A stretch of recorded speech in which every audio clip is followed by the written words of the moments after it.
I'm happy to give the floor to the first one, who is Mark Workman, the CEO of the World Blind Union. Mr. Workman, you have the floor. Thank you, Mr. Moderator, for this opportunity. Excellencies and distinguished delegates, at the World Blind Union, we firmly believe that inclusion begins at the local level, where governments, civil society, and communities must join forces to create accessible, inclusive, and resilient environments. Ms. Cardoma's intervention, which we just heard on public transportation, is an example of this need for action at the local level, and it especially resonated with me as people with disabilities depend heavily on public transportation to actively participate in their communities.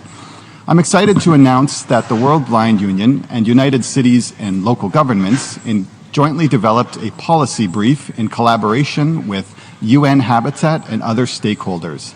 This brief highlights the critical importance of localization to solve the accessibility crisis. Accessibility is an internationally recognized human right and a precondition for inclusion and participation in society. In the present context of rapid urbanization and the climate crisis, the proliferation of accessibility barriers has become a pressing concern. Our policy brief offers several recommendations to address this concern. First, meaningful participation and coordination are crucial.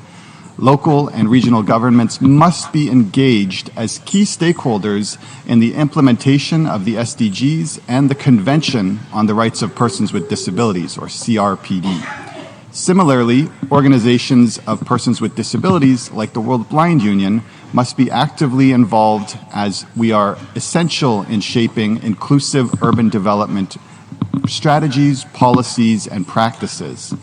Second, for effective multi-level governance, policies and standards must be harmonized and aligned.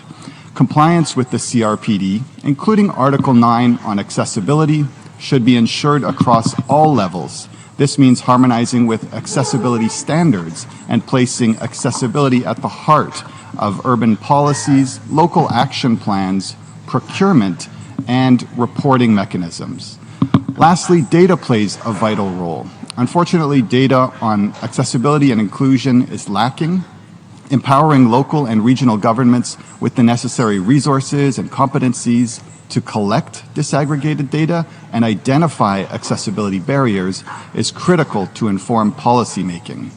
By taking these steps, we can unleash the power of localization. We can fulfill our obligations under the CRPD, build back better from the COVID-19 pandemic, and achieve the vision of the 2030 Agenda. Thank you for giving us the opportunity to participate in this important session.